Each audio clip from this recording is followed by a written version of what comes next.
Assalamualaikum warahmatullahi wabarakatuh.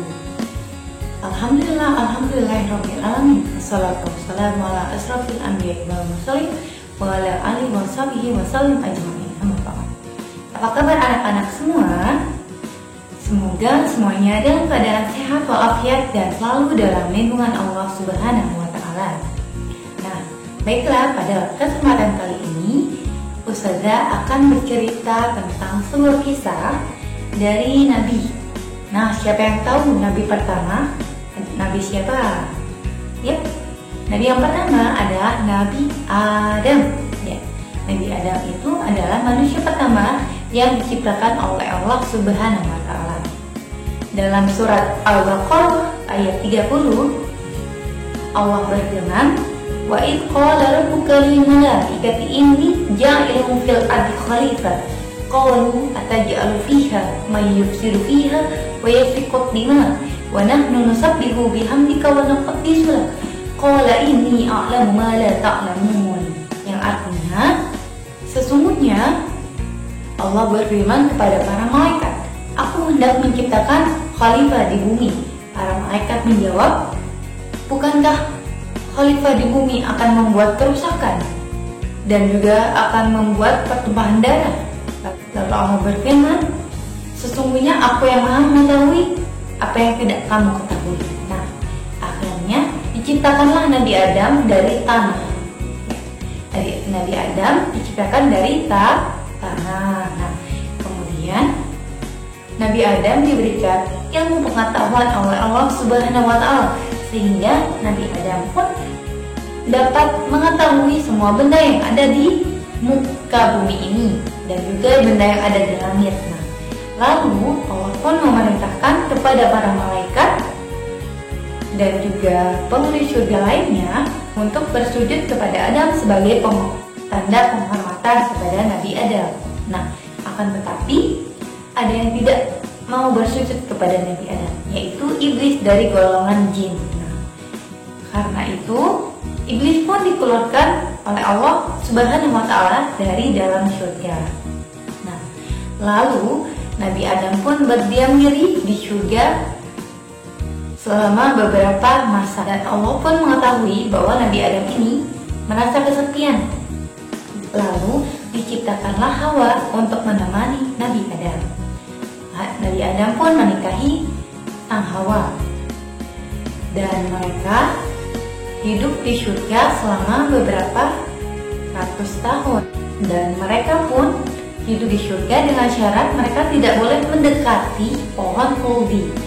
Akan tetapi sang iblis tadi yang sudah dikeluarkan oleh Allah Subhanahu wa taala dari dalam surga, sang iblis terus-menerus menggoda Nabi Adam dan juga Hawa untuk mendekati pohon tersebut, pohon khuldi itu. Nah, kemudian tergodalah Nabi Adam dan juga Hawa akan bujuk rayu iblis. Nah, di sana kemudian mereka mendekati pohon tersebut.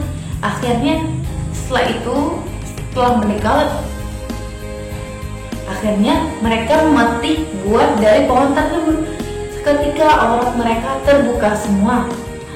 Lalu mereka pun menyesali.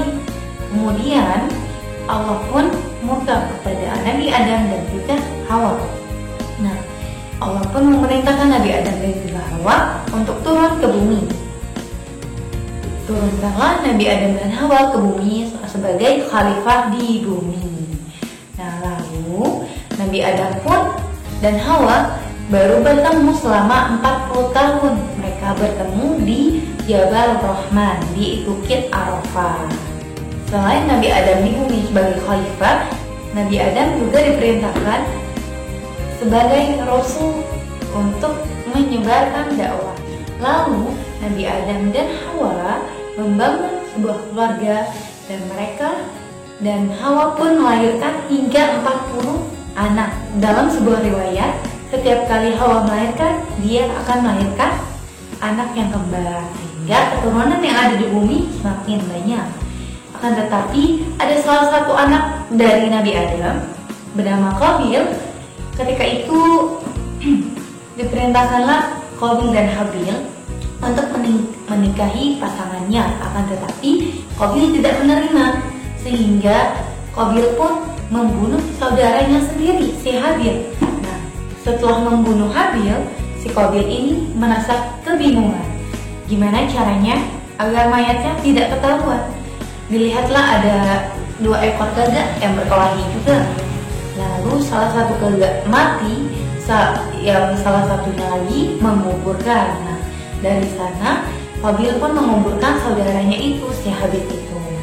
Kemudian Nabi Adam pun murka kepada Qabil dan akhirnya dihukum si Qabil ini. Nah, kemudian Nabi Adam dan juga Hawa, mereka selalu bertaubat kepada Allah. Mereka bertaubat dengan sebenar-benarnya. Lalu akhirnya Allah pun mengampuni kesalahan Nabi Adam dan juga Hawa. Kemudian setelah beberapa ratus tahun, tepatnya ketika umur Adam 960 tahun, Nabi Adam pun mulai sakit-sakitan. Akhirnya setelah itu Nabi Adam pun wafat di umur 960 tahun. Setahun kemudian diikuti oleh Hawa. Nah, itu tadi kisah Nabi Adam ya. Apa yang bisa kita ambil? Ya, jadi kita sebagai manusia, anak-anak, sebagai khalifah atau pemimpin di bumi, itu tujuan kita diciptakan oleh Allah Subhanahu wa Ta'ala. Lalu, apalagi yang kedua hikmahnya, yaitu kita jangan mudah terbujuk rayu oleh rayuan setan, karena setan iblis itu ada di mana-mana, sehingga kita harus senantiasa berlindung kepada Allah Subhanahu wa Ta'ala. A'udzubillahi minasyaitonirrajim. Bismillahirrahmanirrahim. Nah, lalu yang selanjutnya kita juga meyakini bahwasanya Allah itu Maha Pengampun dan juga Maha Pengasih. Jadi apabila kita melakukan kesalahan, kita merasa bersalah, kita harus segera memohon ampunan Allah atas segala kesalahan kita. Ya, itu aja yang bisa Ustazah sampaikan. Semoga pertemuan kali ini dapat bermanfaat dan juga kita bisa mengambil ibrah atau hikmah dari kisah Nabi Adam ini, ya anak-anak. Ya, itulah tadi sedikit kisah dari Ustazah. Ustazah mohon pamit. Assalamualaikum warahmatullahi wabarakatuh.